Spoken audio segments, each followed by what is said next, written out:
Hi everybody, welcome. Thanks for joining me today. It's crazy busy around here with the Fall Festival, so I hope that you all are coming and joining us for the Fall Festival and all the festivities that we have, all the keynote speakers, so make sure that you're signed up and registered and you're joining us for that. And then welcome to Tuesdays with Grace. I'm really excited about today, and we're going to talk about future segments and what I feel like I've been kind of missing something to connect with you with your projects and with quilting, and so I apologize about that, but we're going to jump in and go through the pre-quilting checklist, and this is just getting your frame and your machines ready to quilt.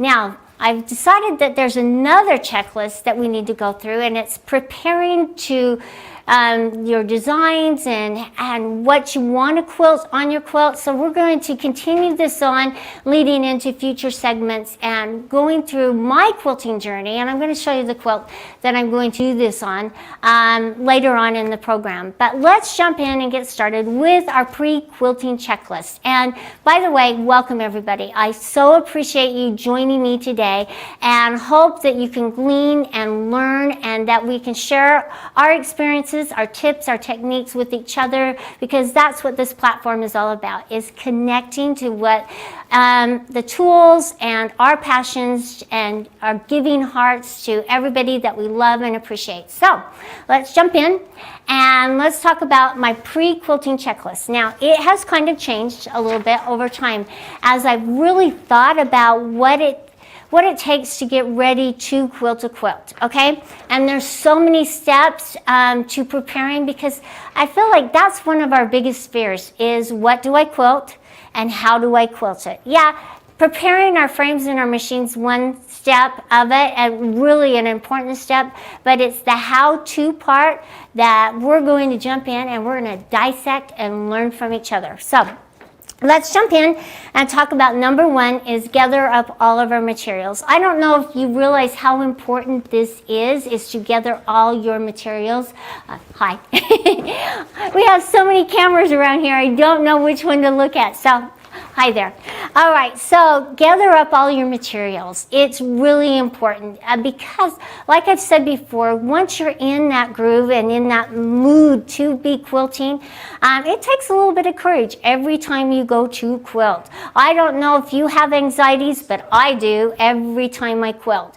So make sure that you gather up all your materials, gather up your needles, extra needles that you need. Have an extra bobbin case on hand, really key and important.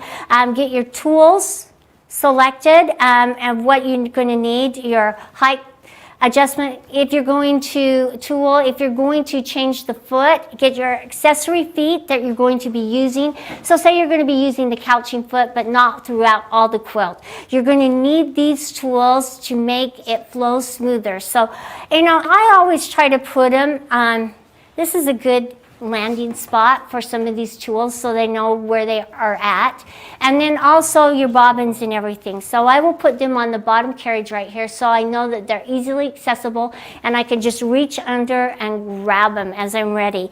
So that's where I'll put them as I'm quilting. Make sure you have your ruler base on correctly and nice and steady, but just think about the tools and the things, items that you'll need for your quilt, and gather them up and have them ready and available. And even if you're using different colors of threads, make sure that those, and if you are using different threads, make sure you have both sizes of the needles ready. So gather up all your materials, and now the next one is so important. I don't know if you realize how important this one is too, is clean and dust your tracks. Your tracks fill up with dust and debris from while you're quilting. As your machine's moving back and forth, it's going across, your needle's going up and down, little fibers from the fabric are falling down on it, and if you've ever unpicked a whole section of your quilt, man, those are all over the place. So make sure you're dusting and wiping up there. Now, I don't want you to use Clorox wipes or something like that because they leave a sticky residue. And that sticky residue will actually attract more dust and debris as you're quilting. So make sure it's just water. You could probably use vinegar water because it's very clean and very toxin free. And so yeah, just make sure it's a damp cloth. Right now I don't have a damp cloth. I'm just using a paper towel. Now this paper towel doesn't have a lot of loose fibers. Maybe a Kleenex might. Just watch it. If you have a microfiber cloth, that is great. But make sure you're washing it before you use it again because the dust will just fall and collect. So we're going to go through and dust off our wheels and our tracks, okay? So just make sure you're wiping the tracks on it. And as you're wiping, just kind of feel. And notice, I just wiped that little section of track, and look how dirty it was. And that's the dirt and the debris that's going to build up on your wheels. And as your wheels build up, if you're free motion quilting, if you've ever felt it be uneven, there's threads and fibers that can be caught around your wheels. So make sure that you're checking your wheels too. Do your carriage tracks on both sides, just wipe them off. And look at that. Now, I'm going to go around to the back, but I'm going to go this way so you can see my big fat head, okay? So right here, we've got our wheels, and these wheels are pretty clean, but if you look down underneath, we have several sets of wheels, and they're dual wheels on this, so make sure that you're wiping it up. And sometimes I will just put my cloth right behind the wheel, or right here, and just move the wheel right along there and let it right along my cloth. Okay, and there wasn't that much because I have cleaned this off earlier. I shouldn't have done that, but I can find really some dirty carriages. And notice right here, there's some little specks. So I'm just going to let it right along my cloth. You want to do every wheel. See that wheel right there? Filthy, because that's from that wheel. Now, this dust and the debris will settle down on your tracks. And if you think about it, as you're moving back and forth, if you don't clean your wheels, that dust is going to be ground down into your tracks. And it's going to break up your tracks and not make them last as long as you want them to. So this is really important. It's like rotating your tires. Okay. It's like rotating your tires on your car. You want an even wear on them. And so as you're driving down the road, you're going over bumps and stuff like that, you rotate the tires and then have them, I don't know, what is it called, level them out so that they're riding correctly. That's what you're doing for this, okay? And make sure that on your frame and your machine that you just wipe it down really good. Get all that dust because it gets so dusty. Okay, let's talk about the next one, okay? And I could spend all day cleaning these because it gets pretty filthy out here. At the Grace Company, we used to do wood, and you can imagine that dust is still kind of around from wood.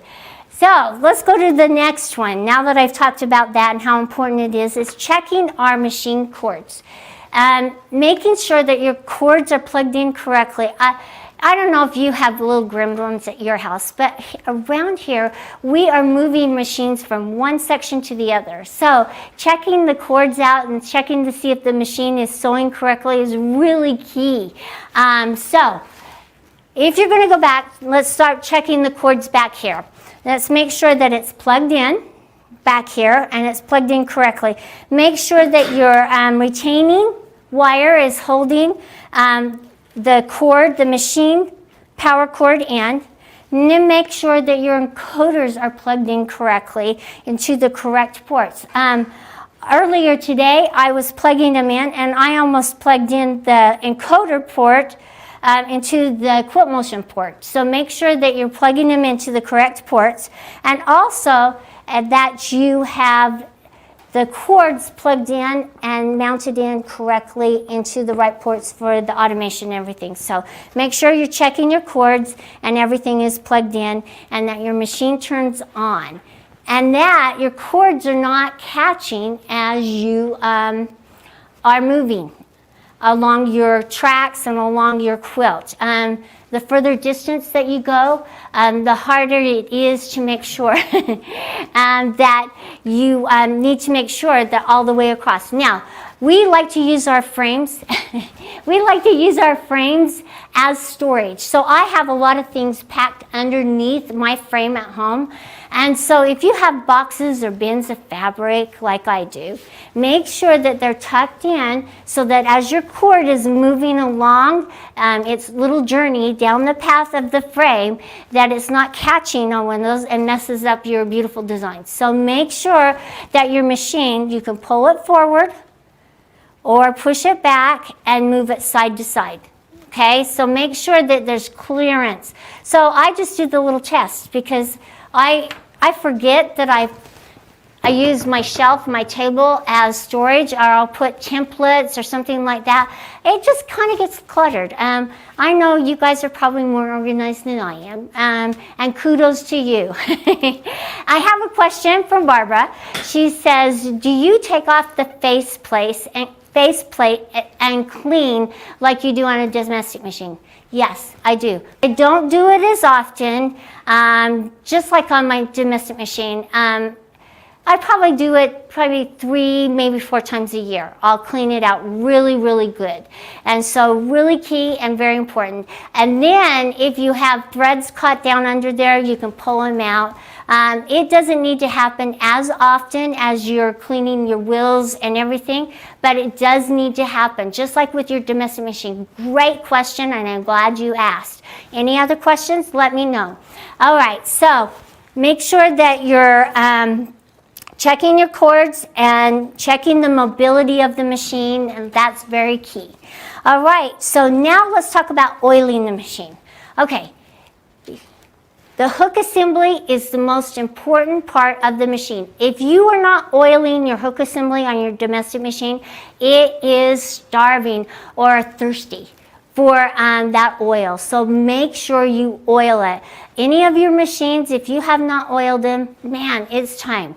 So let's talk about, this is the part where you'll take your bobbin case out, right here.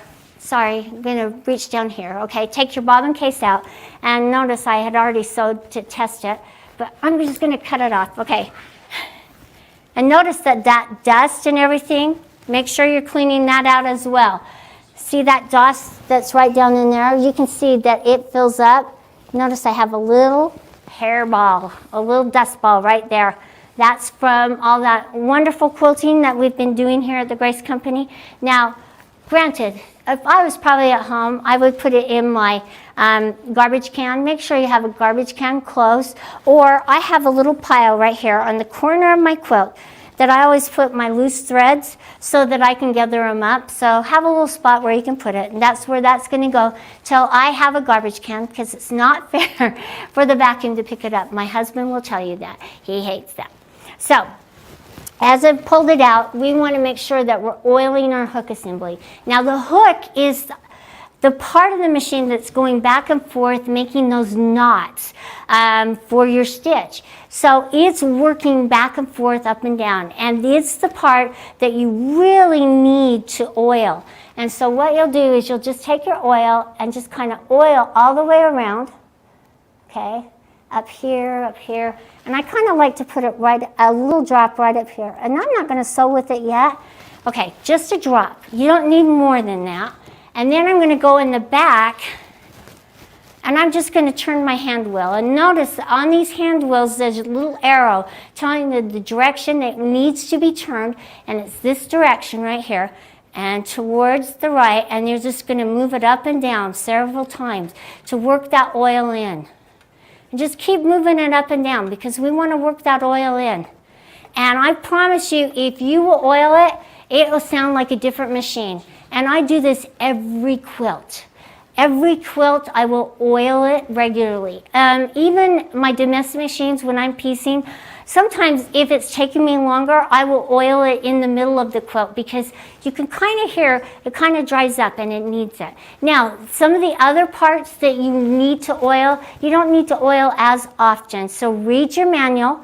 If you don't have a Grace machine, just make sure you're reading your manual and you're following the instructions. But the hook assembly needs to be oiled more often than any other part of the machine. So make sure you're doing that. All right. Next, we're going to talk about clean and thread your machine and the thread guides. Okay, so make sure as I'm threading, I will always tug on the threads as it's going through each of these parts of each of these thread guides are what they're called. And I like to feel for burrs. If there's a little catch as you're moving through the process, it might have a little burr. And after a while, the thread wears through it, and it can wear through the metal and stuff. On my domestic machine at home, I have a piece of thread that comes down here from the arm, and it comes right down here, and it goes to the needle. Because I've used it so much, it has a little worn spot that the thread catches in. So now I can't use that part of it, so I have to pull it. I did a little wire piece so I could hold it outside of that. It's probably time to give it a rest. But anyway, I love that machine, but I can just keep it going because I put it outside the wire and it just pulls it away from that little groove that I've made. So make sure that you're pulling and threading. And I start from the back of the machine. So right here, it's easier for me on the longer arm machines to start from the back as I'm threading. So let me show you. Let me get my scissors here, and let me just cut. All right, so I'm going to start threading from the back. Now, threading it and threading it correctly are really important. Get your glasses on, number one. If you need the glasses so you can see, make sure you're getting it. So I'll start back here. And even on the shorter arm machines, that 16 over there, it doesn't have this post. But it's important to make sure that you're getting your threads in the thread guides correctly. So I will go from the back, and I'll put it through the hole. Oops, sorry, I pulled it out. Pull it from the back, put it through the hole, and grab it, and then I'm going to bring it back around to this side. Now, usually these are threaded the same, so whether you have arm machines or not, that's really basically how it's threaded. So now this thread guide is aligning with this thread guide right here. So it's going to put it in the correct position. So now I'm just going to put it through, and I know I have the automation on there because that was another part. So now I'm going to pull it through here. I don't know if you guys can see this, but I'm holding it with both hands. And see these discs right here? I'm holding it with this hand, but I'm going to pull it between the disc and down, and I'm going to feel it as it's pulling down in there, and now I know it's securely pulled in and flushed between those discs. Next, I'm going to put it through this bottom thread guide here, and this one is lining it up to make sure that it's going to work correctly or aligned with my tension knob. Now, I'm going to do the same thing. Notice how I have this held? I'm holding it with both hands. This is going to ensure that you're pulling it between the tension disc. Very key as we're threading, because if it's just sitting there on the back of the disc and not pulled between them, it's not going to give you any tension.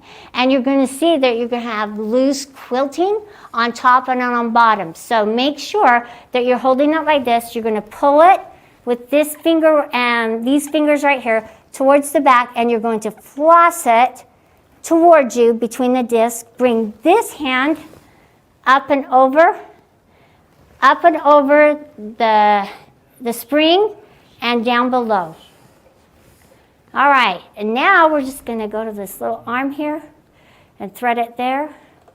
All right, there we go. And I can tell as I'm pulling on this thread, pulling it down towards and threading it, that there's tension on it. So that's another thing. Just make sure that you're feeling the tension.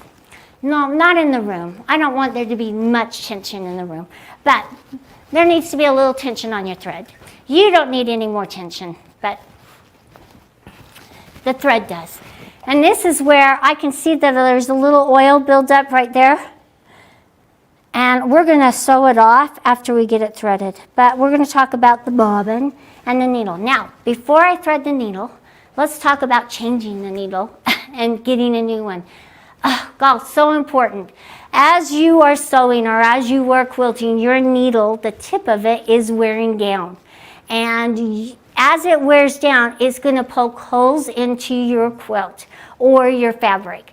So make sure that you are changing your needles. Now, if you need to know what size needle you need to use, look at your threads. Your threads will be your guide. The threads will say, usually it will tell you what weights are good and what size needle that you need to use. Now, if you're looking for that, there's a great resource in our manuals, if you have our machines, that gives you a little guide for what needles to use and what thread types. So if you need that, let me know. You can always email me and I can get you some information. So it's Carla with a K, Karla at graceframe.com.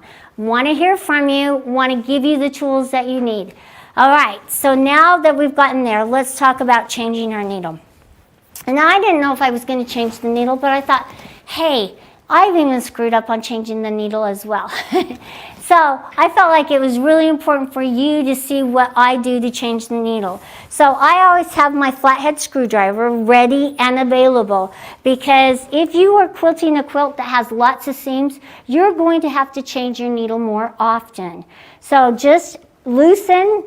And it's just a thumb screw, but since I broke my wrist, man, it's gimpy and it's harder to use. So I'm going to just take this needle out, okay?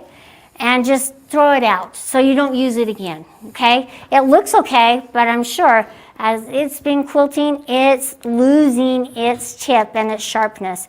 So I'm going to grab one, and we use the MR needles now. We found that they are a better needle for how the thread glides along the back of it. Now, there are two sides of the needle. There's the front side that's kind of a little more flat, and the back side is the side where it has the scarf or the groove. So if you will position your needle in your fingers so that that groove is facing towards the back of your machine, then you will put it up in that slot. And we're not really going to adjust it just yet. So I like to use my finger. But a little tip that the Sewing Lab showed me was, cute little Allie in the Sewing Lab, I saw her changing the needle, and she had this little piece of paper that she put back behind it. And notice, look at that. I don't even have the needle in straight or your magnet tool. So just make sure you're using the right tools and aligning it straight. So see how it's kind of off to one side? It's off towards my left side right here that I'm facing the front.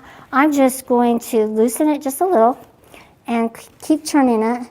And sometimes I'll like to put my finger back here so that I can align the hole. And if you need to, make sure you're using your glasses. Okay. So I think that's pretty good. But we'll know soon enough. If I start quilting and it starts breaking, well, we'll know Carla needs to check her needle. So anyway, I'm going to thread my needle, and that's also going to help me make sure that it's lined up nice and straight. So as I'm threading my needle, it's looking like the hole is okay. And where did those scissors go? All right, I brought 2 pairs of scissors because I always am losing scissors, so make sure you have plenty of scissors on hand. That's my other tip for you. Or use the little guide. Come on, Carly, you can do this. Good grief. I probably need my glasses today. There she goes. She can do it. Okay, so now as I'm looking at it, it looks pretty good. So it looks pretty straight. All right, let's talk about, I took the bobbin case out, which was good because I oiled it, okay? So let's talk about putting your bobbin cases in. Now, I like to use pre-wound bobbins when I can, all right? But some of them can be overfilled. So if you're using a pre-wound bobbin, take some off, because they just kind of overfill them, and that first little bit of quilting, it will catch, and it will catch in your bobbin. So I'm just going to take a little bit off and make sure that right here, I can just get a little bit of clearance in there, and it's not all the way to the edge of the bobbin.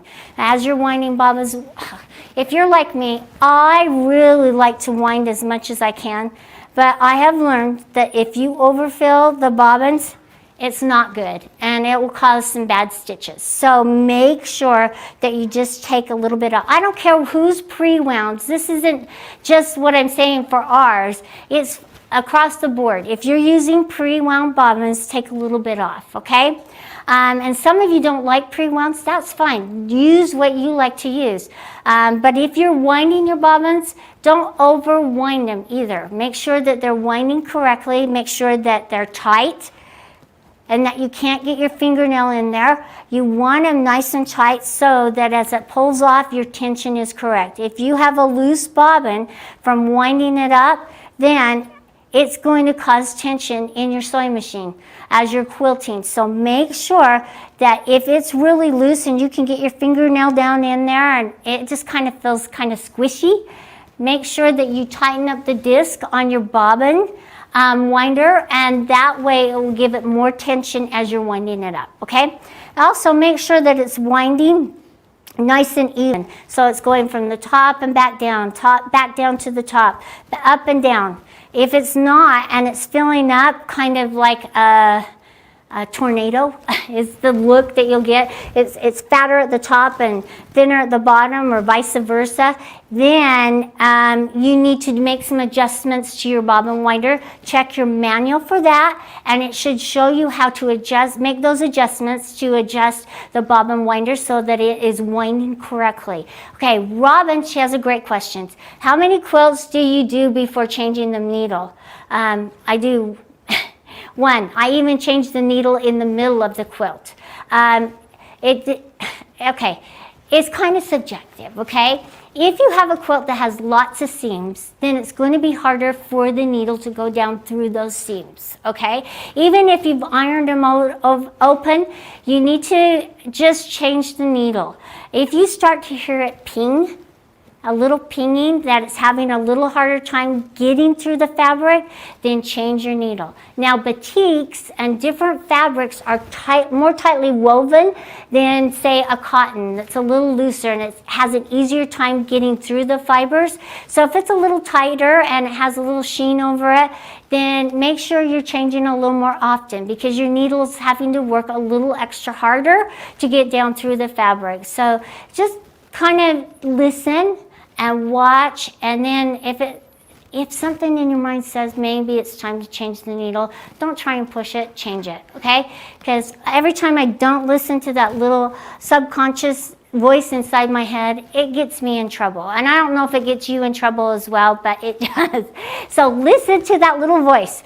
It's that little quilter, inner quilter voice giving you some good tips. Okay, so let's put the bobbin case inside the bobbin, and put the bobbin inside the bobbin case, okay? And we're going to make sure that we pull it and that it's turning the right direction. So if it's turning counterclockwise, it's the wrong direction. So mine is, and I always have to take it out and redo it, but it's a good chance for me to, and make sure it's turning clockwise, okay? And if you'll just pull on this thread, and then also you want to lay it in your hand, okay? This is really important. You'll learn tension. And if you're pulling on it and it comes up, stands up in your hand, and you feel a slight little tug, it's just right, okay? Just kind of like a little yo-yo. And some of the machines, you'll learn what your machine really likes, okay? You'll learn that, hey, my machine likes it a little tighter, or my machine likes it a little looser. You get to know your machine. There's kind of that, I feel like there's kind of that breaking in period for you and your machine to get to know each other. And I don't want it to take years for you to break in and get to know your machine. We want it to take just a matter of minutes for you to get to know and love your machine, okay? Okay, so yes, Sandy, I will show you how to wind a bobbin next time. I'm sorry I didn't. You know, we're moving around here and it is so hard to find the little things that you need. We have another building that we're going to build out and make our main building, and we have moved all of our shipping department and our sewing lab over there, and it was so hard for me to find little things. I couldn't even find an empty bobbin. So I will show you how to do that, and we'll go over that next time, I promise. So stay tuned for winding the bobbin. In fact, I'll even invite Cute Cody in here to talk about some tips and tricks about winding the bobbin, because we wanted to cover that as well. So join me for that next time, and I promise we'll do that. Amanda, make sure that I cover that. So when you're putting the bobbin in, okay, let me go through that again, okay, so that you can see what I'm doing, okay? You don't want to hold on the arm, okay? So I'll hold my bobbin in these two fingers to put it in. And then I'll turn it around. I like to go up under the bar here, because if I'm going down in, the bobbin will usually, because I'm tipping it, fall out, and I don't want it to fall out. So I'm going to go underneath it so I'm on the same level, and I'm just going to push it in. And then once I've pushed it in and I feel like it's really secure in there, I'm going to hold onto the machine handle and push. When you hear that snap, it's in place and it's locked in securely, and it's not going to come out. If you're holding on the lever, it's not locked in and you're not going to hear the snap. So make sure that you listen for the snap. If you don't hear it because you're watching Netflix and it's a little too loud, turn the TV down and make sure that you take it out again and put it in and listen for the snap. Okay? All right, so now that we've done all that, let's talk about checking the hopping foot height. Okay, you can't check the hopping foot height when it's over the fabric. So make sure that as you're doing this, you've pushed everything the machine away from your quilt project, okay?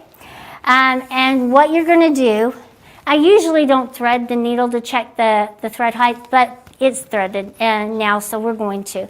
So I'm going to put my needle in the down position, okay? Oh, man. So let's try this again. Okay. All right, so let me just try changing it, because this was supposed to be the needle down. So what I'm going to do to show you how that works, I'm just going to use the hand wheel, okay, right now, and put it in the down position. And I want the needle to be in the furthest, as far down as it can go before it starts moving back up again. And so that's this one. So as I'm turning it, notice it's starting to come back up. I'm going to put it back down.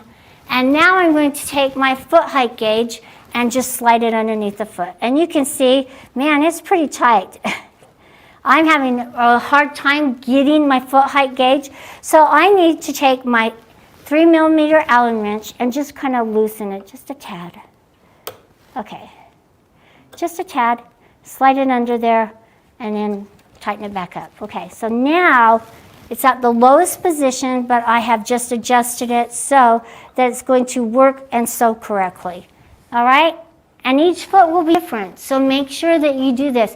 It didn't take me that long, and even if I was changing the foot, it's not going to take you that long. Don't be afraid to use different feet.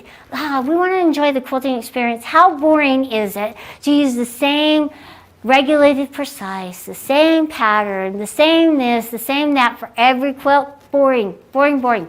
I want to get you outside that comfort zone and get you trying new things, learning new techniques, and enjoying quilting. So anyway, don't be afraid. Just enjoy the process. Okay, so now I'm going to bring it back up. I'm going to take it all the way back up, and it's still kind of threaded, so I'll just pull my thread. All right, let's talk about the automation really quick and making sure that we're checking our belts. So I'm going to undo this quilt right here. I'm going to try to make it so that I don't lose everything, because I want you to see. All right, I'm going to just kind of clip this down. Okay, I want you to kind of see the belt and see this dust and these threads. I don't know if you can see them, but trust me, they're there. When we put our batting on and things like that, they get kind of laid over the belts, and the belts filled with these little fibers from the batting or little threads from as we're unpicking and things like that. So notice that these little items, as our motor plate is moving back and forth side to side, it's filling up with these. And so it's going to get caught up, and eventually, all right, hang on. Eventually, right now, see this little dust right here? And this was the little thread that was right there on it. That was going to get rolled up as it was moving back and forth up inside it. And Marie took one apart the other day, and it was filthy. So make sure you're cleaning not only your tracks, but your belts and anything else that you can think of. And it will just make everything last longer. Honestly, when you clean your car, do you squirt out the engine? Because it fills up with oil and stuff. Do you clean your wheels on your car? Make sure you're cleaning everything. Make sure that you're cleaning the top belt too. Make sure that before you start quilting, that your belts are taut and not loose. If they're loose, it's going to be really hard for your automation to find your directions. It's that belt that it drives across, it locks in, and it kind of helps it, gives it the direction that it needs. So anyway, make sure, and this is kind of loose. See, I shouldn't be able to do that, but I'm just going to tighten it up. Okay.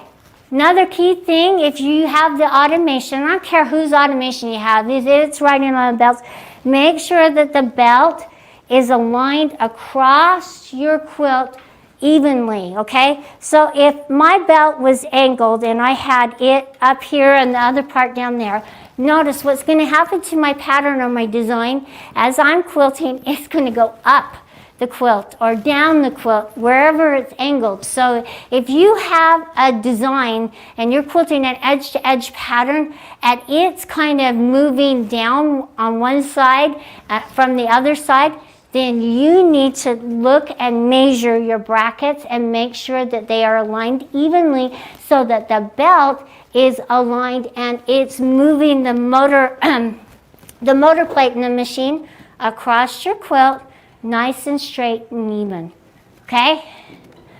Okay, we've covered all that. Let's jump in. I can't remember what the rest of it was, so I have to get my information. Now, I figure that the other information, I'm going to lean up against it so it doesn't all fall down. We checked the belts. The next tip I want to leave with you is measuring your quilt. I don't care if you think you can measure it on the frame. If you are that good, let me know what you do because I want to know. If you really need to measure it. Measure your borders. Measure each border if you have more than one. Measure the center section. Measure the length and the width of the quilt so that you have those measurements down. Now this isn't quite as important as it is for the automation.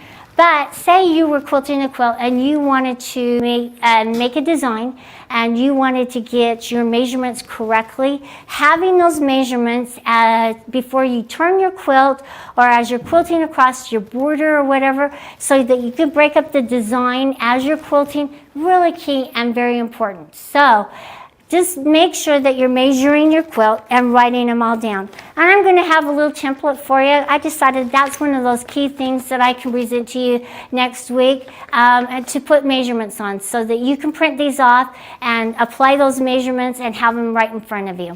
And then attaching your quilt layers. So whether you have a hoop frame or a rolling frame, make sure that your quilt layers are square and even. It will make the project move along that much faster. But last but not least, okay, before I get to the quilt, is your take-up rail, okay?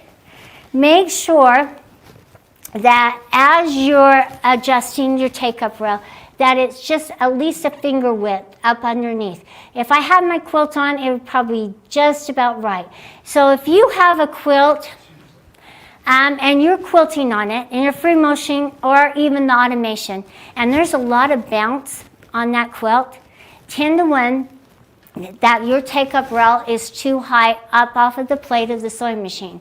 So if you see that you have a lot of bounce as that sewing machine was going across it, make sure you're checking the height of this take-up rail. And as this fills up, you're going to have to adjust. And don't adjust one side, okay? Again, if you adjust one side as it's moving down, it's going to get tighter and tighter and tighter and mess up your design. Make sure you're adjusting it up off of the plate of the sewing machine according to how many rolls you are, and use that finger. Just that tip of the finger is all you need. Just up underneath, and if it's just barely hitting, just right, okay? And just use that as a rule of thumb. Every time you roll, while you're back here rolling it up, make sure you're taking your finger and doing it. And then if you have to adjust it, make sure you move the machine in the middle and on both sides. And the longer the quilt, just make sure you move it down the quilt and make sure the adjustments are correct.